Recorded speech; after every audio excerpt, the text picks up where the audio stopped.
Même si elle ne parle que très peu, concentrée sur son métier de journaliste, Anne-Sophie Lapix n'oublie jamais d'être présente pour soutenir son mari, le puissant chef d'entreprise Arthur Sadoun, dans les bons, comme dans les mauvais moments.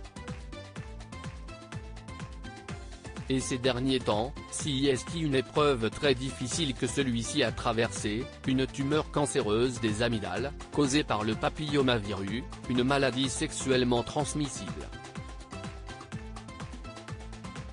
Aujourd'hui soigné, le gérant du groupe Publicis a décidé de se battre pour normaliser le cancer dans le monde du travail, mais aussi pour pousser les jeunes à se faire vacciner contre cet MST évitable.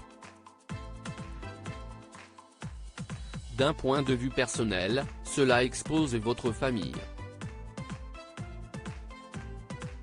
D'un point de vue professionnel, cela montre une vulnérabilité dans une industrie ultra compétitive, avait-il expliqué. Et sa femme ne pourrait être plus fière. Dans une rare interview au magazine Télé Loisirs, celle-ci a salué son action et sa prise de parole. Je n'ai pas l'habitude de parler de ma vie privée, mais CIST un combat que je trouve admirable, a-t-elle expliqué. Il y a une sorte de mise à nu quand vous parlez d'une chose aussi intime que la maladie.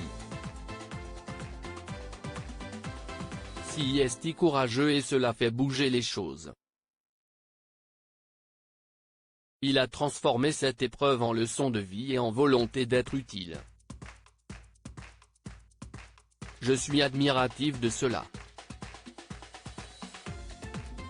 Une famille soudée derrière lui, une femme fière, donc, de l'homme qui partage sa vie depuis 2008 et qu'elle a fini par épouser en 2010. Et qui, depuis cette annonce, a fait vacciner ses deux fils, Esteban et Aurélien, 20 et 17 ans, nés d'une première union, ainsi que sa belle-fille, la fille du publicitaire, âgée de 19 ans. 3 ados qui grandissent discrètement, loin des caméras, en restant tout de même la priorité de leur famille. Je les vois 1 heure le matin et 1 heure le soir. J'ai refusé des propositions, comme une interview matinale, pour maintenir ce lien avec eux. Mes enfants passent avant tout, avait confié la présentatrice du JT en 2015, déjà à Télé Loisirs. Maintenant qu'ils ont grandi, cependant, on imagine qu'elle se permet plus d'absence, surtout que le 20h, dont elle a les commandes depuis 2017, est une grosse machine. D'ailleurs, ses fils et son mari seront sûrement très fiers de la voir à nouveau en Ukraine le 16 février prochain, pour une édition spéciale consacrée à 1 an de guerre. La journaliste retournera à Kiev, où elle avait déjà présenté un journal en mars dernier.